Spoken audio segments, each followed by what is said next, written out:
اب میں ہمارے صدر صاحب حافظ و قاری شاہد صاحب جو ہمارے دوست ہیں اور یہاں پہ علی پور کے پاس سرخی ایک گاؤں ہے، وہاں کافی سالوں سے امام و خطیب ہیں، میں ان سے گزارش کروں گا کہ تشریف لائیں اور 10 منٹ میں اپنا تاثر پیش کریں. جزاکم اللہ. الحمدللہ وکفا وسلام علی عبادہ الذین اصطفى. اما بعد، اعوذ باللہ من الشیطان الرجیم، بسم اللہ الرحمن الرحیم. اقرأ باسم ربک الذی خلق. عن انس رضی اللہ تعالی عنہ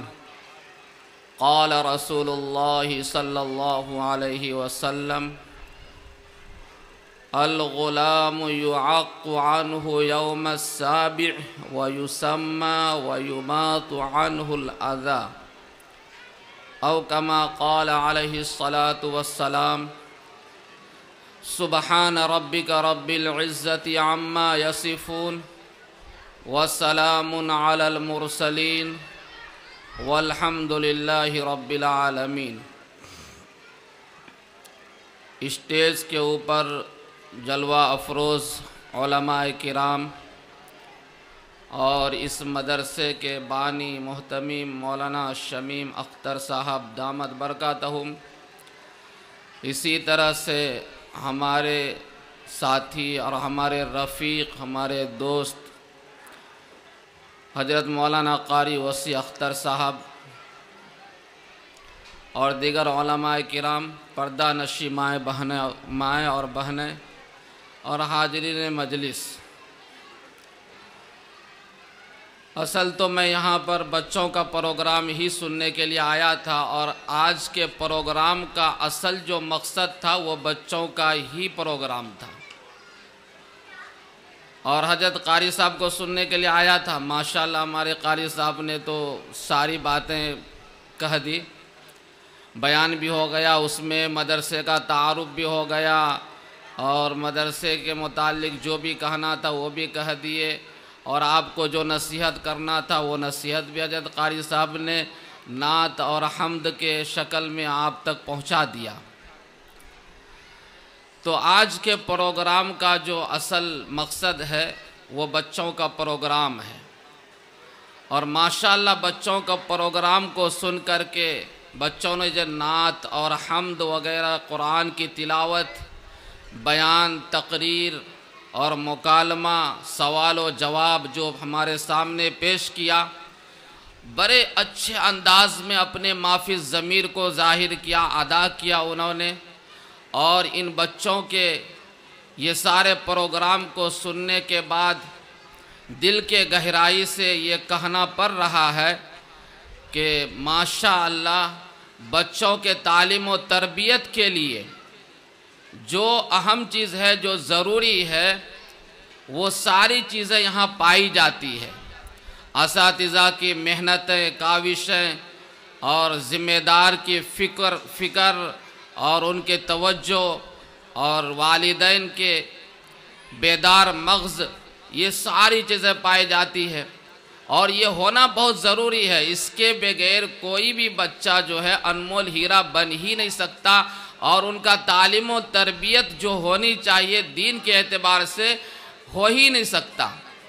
ایک مرتبہ مولانا ابرار صاحب دھلیوی رحمۃ اللہ یہی مکتب کے پروگرام کے اندر تشریف لے گئے تھے، اور حضرت کا بیان تھا. حضرت نے یہ مکاتب کو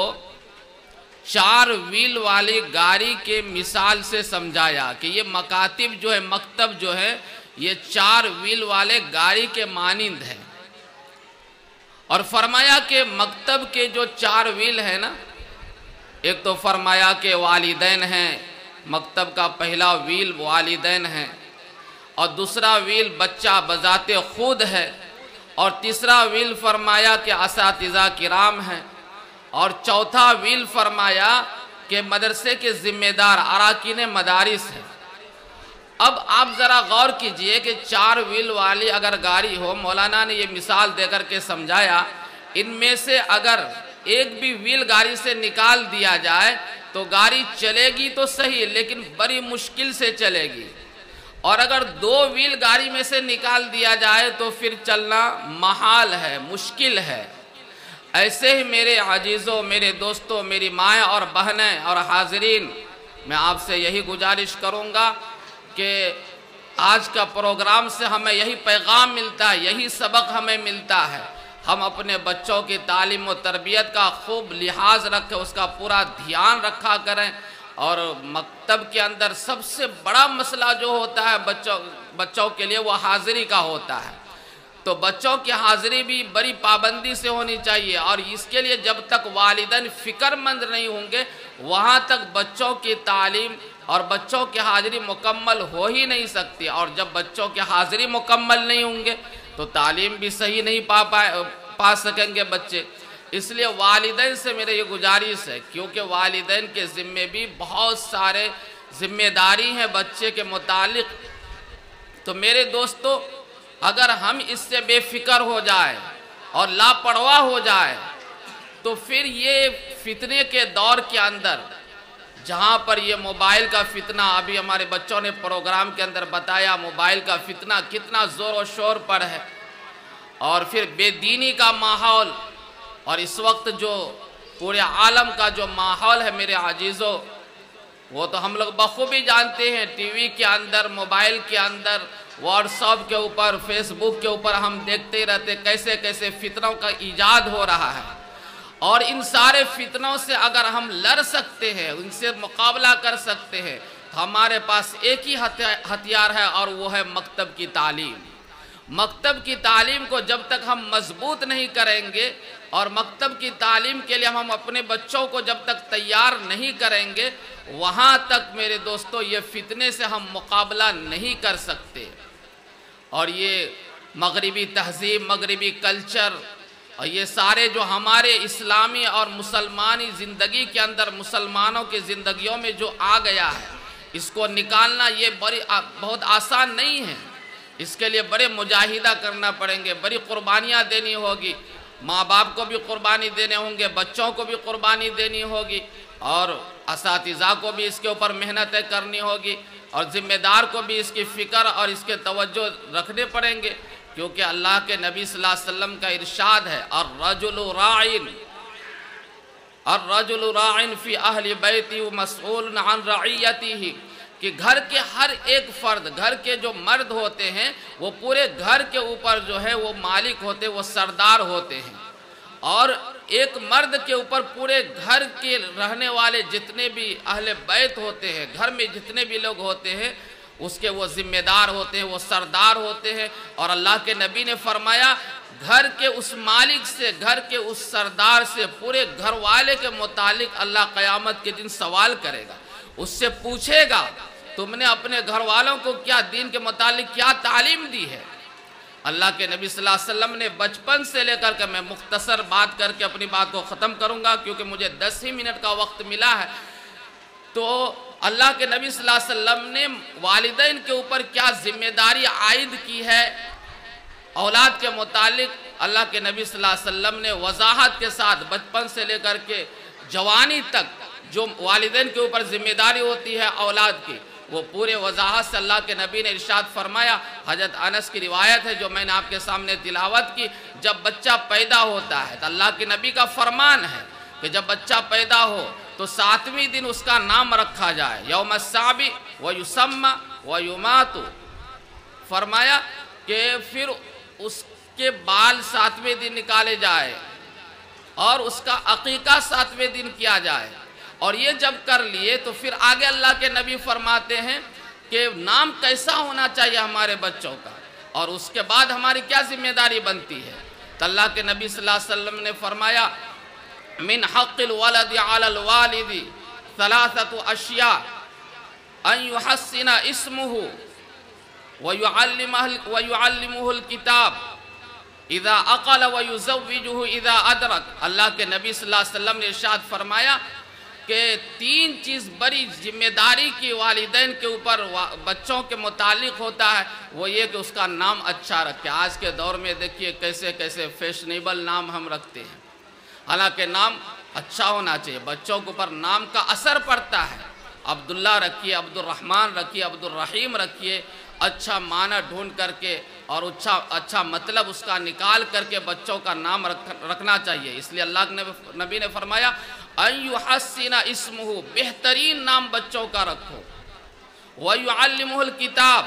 اذا عقل، جب وہ سمجھدار ہو جائے بچے تو اس کو قرآن کی تعلیم دو۔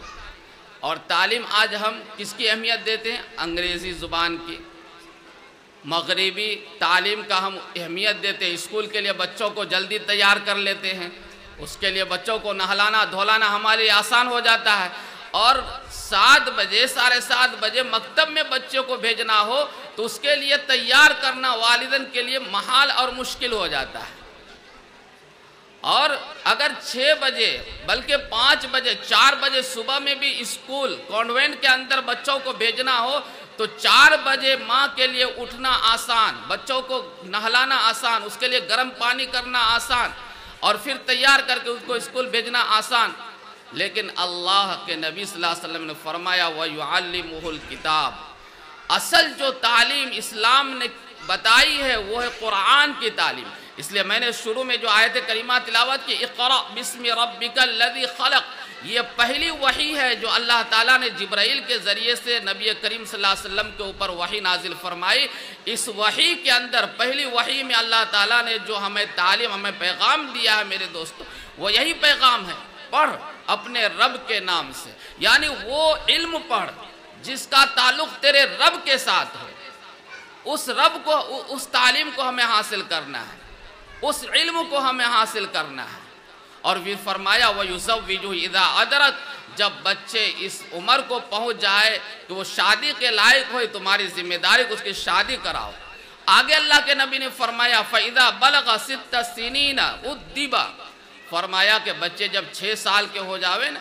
تو اس کو پھر ادب سکھانا چاہیے۔ آج ہمارے بچوں کے پاس بڑوں کا ادب نہیں، ماں باپ کے ادب نہیں، اور یہی بچے جب آوارہ بن جاتے ہیں، یہی بچے جب بدماش بن جاتے ہیں، پھر مولانا کے پاس اور باپو کے پاس بھٹکتے ہیں دعا تعویذ کے لیے۔ یہ ہماری ذمہ داری ہے میرے پیارو عزیزو، اسے سمجھنا ہوگا۔ اسلام کی تعلیم ہے، ہمارے نبی کا یہ پیغام ہے۔ 6 سال کا ہو جاوے تو اس کو پھر دین کی ان کو ادب سکھایا جائے۔ فَإِذَا بَلَغَ 9 سِنِينَ عُزِلَ فِرَاشُ، فرمایا کہ جب بچہ 9 سال کا ہو جائے تو اس کے بستر کو الگ کر دیا کرو۔ آگے اللہ کے نبی صلی اللہ علیہ وسلم نے فرمایا فَإِذَا بَلَغَ 13 ضُرِبَ عَلَى الصَّلَاةِ، کہ جب بچے 13 سال کا ہو جائے تو نماز نہ پڑھنے کے اوپر اس کو مارو۔ لیکن ایسا ہم کرتے نہیں ہیں۔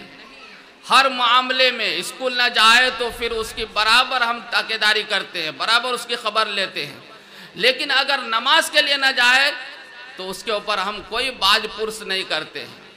اگر ہم دنیا میں نہیں کیے اپنے بچوں کے متعلق تو قیامت میں یہی بچے ہمارے لیے ہلاکت کا ذریعہ بنیں گے۔ اسی کو اللہ نے قرآن میں فرمایا یا ایھا الذین آمنوا قوا انفسکم واہلکم نارا، اے ایمان والو اپنے آپ کو بھی جہنم کی آگ سے بچاؤ اور اپنے اہل و عیال کو اپنی اولاد کو بھی جہنم کی آگ سے بچاؤ، ورنہ یہی بچے تمہیں کل قیامت کے دن جہنم کے اندر پہنچائیں گے اگر آج ہم اس کی خبرگیری نہیں لیے میرے دوست۔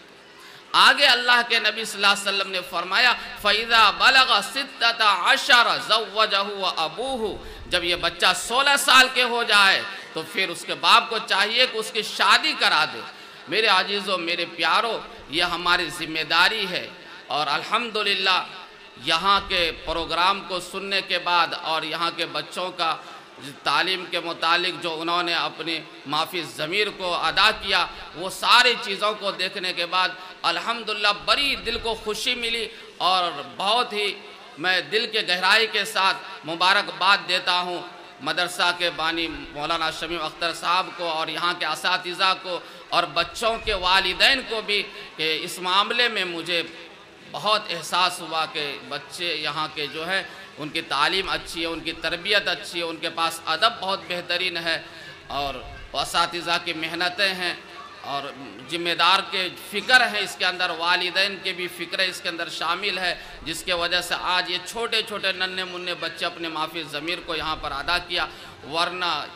اسی مجلس کے اندر اگر کسی کو کھڑا کر دیا جائے اور اس سے پوچھا جائے کہ نماز کے اندر کے فرائض بتاؤ، نماز کے باہر کے فرائض بتاؤ، نماز کے واجبات بتاؤ، وضو کے فرائض بتاؤ، غسل کے فرائض بتاؤ، تو ہم میں سے بہت سارے ساتھی ایسے ہوں گے جن کو یہ ساری علم نہیں ہوگا۔ حالانکہ نماز فرض ہے ہر ایک مسلمان مرد عورت کے اوپر، اور نماز کے متعلق موٹے موٹے سارے مسائل کا علم ہونا، اس کا جاننا ہر عاقل بالغ کے لیے ضروری ہے میرے دوستو۔ لیکن بہت سارے ایسے، اور یہ چھوٹے چھوٹے ننھے منھے بچوں نے آپ کے سامنے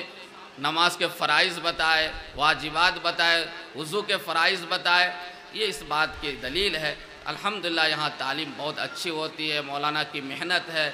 اور بہت اچھا انداز میں ہمارے قاری صاحب نے بھی یہاں کی محنت کو پیش کیا کہ کیسی محنت ہے، اور پورے یہاں کے اہل واپی والوں کو اور یہ جنتا میں رہنے والے سارے لوگوں کو اس کے اندر خوب تعاون کرنا چاہیے، اور خوب اس کے اندر ساتھ دینا چاہیے، دامے درمے قدمے سخنے ہر اعتبار سے اس مدرسہ کے لیے ہمیں بڑھ چڑھ کر کے حصہ لینا چاہیے اور اس کے اندر تعاون کرنا چاہیے۔ اور میں سب سے پہلے مولانا شمیم اختر صاحب کا شکر گزار ہوں کہ انہوں نے اس حقیر کو، اس ناچیز کو ایسے مقدس اور ایسے بابرکت مجلس کے اندر ایسے موقع کے اوپر ہمیں یاد کیا اور ہمیں اس کا ایک حصہ بنایا۔ میں دل کے گہرائی سے ان کا شکر ادا کرتا ہوں۔ اللہ تعالیٰ مولانا کے عمر میں خوب برکت عطا فرمائے، علم و عمل کے اندر ان کی محنتوں کے اندر اللہ تعالیٰ خوب برکت عطا فرمائے، اور مدارس اس مدرسہ کو، مدرسہ حضرت ابو ہریرہ کو اللہ تعالیٰ دین دونی رات چگنی ترقی سے نوازے، اور خوب اللہ تعالیٰ اس کو آگے بڑھنے کی اور اس کے سبیل کو اللہ تعالیٰ پیدا کرے، اس کے راستے کو اللہ تعالیٰ ہموار کرے، اور جو بھی اس کے لیے رکاوٹیں اور مشکلات ہو اللہ تعالیٰ اس کو دور کرے، اس کو ختم کرے۔ بس اسی چند بات کے اوپر میں اپنی بات کو ختم کرتا ہوں۔ اللہ تعالیٰ کہنے سننے سے زیادہ عمل کی توفیق عطا فرمائے۔ وآخر دعوانا ان الحمد للہ رب العالمین۔